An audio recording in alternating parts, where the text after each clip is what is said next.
Assalamualaikum warahmatullahi wabarakatuh. Berjumpa lagi bersama Bapak. Bagaimana kabar kalian hari ini?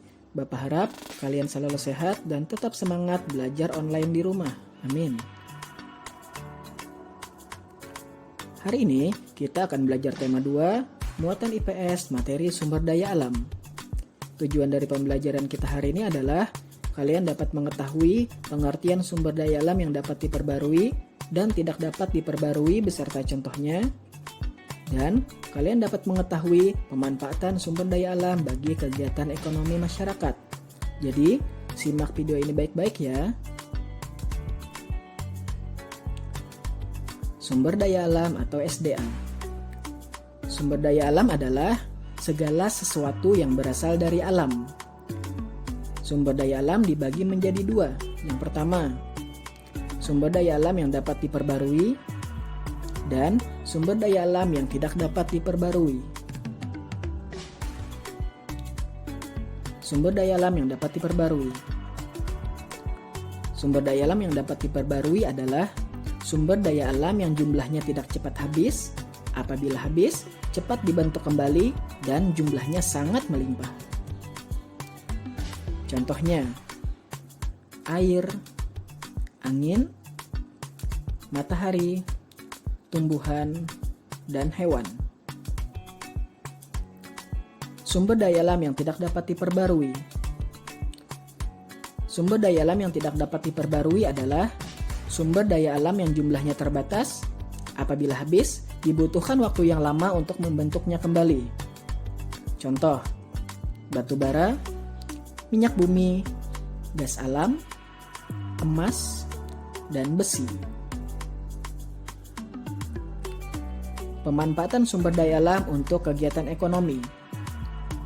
Kegiatan ekonomi adalah kegiatan atau usaha manusia untuk memenuhi kebutuhan hidupnya. Contoh, pertanian, perkebunan, perikanan, dan peternakan. Pertanian. Pertanian dibagi menjadi 3. Yang pertama, pertanian sawah. Pertanian sawah adalah kegiatan yang dilakukan pada lahan basah. Hasil dari kegiatan ini adalah padi. Yang kedua, tegal. Tegal merupakan kegiatan pertanian pada lahan kering, yang mana tidak membutuhkan air terlalu banyak.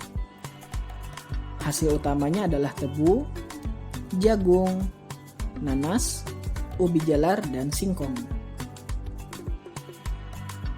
Pertanian ladang.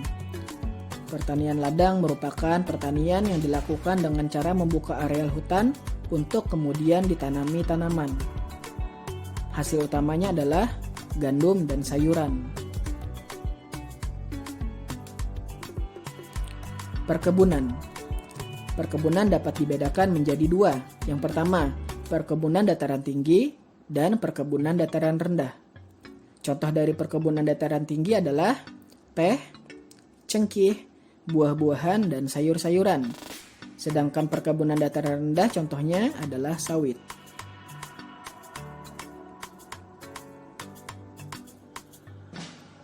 Perikanan. Perikanan dapat dibedakan menjadi 2. Yang pertama, perikanan laut dan perikanan darat.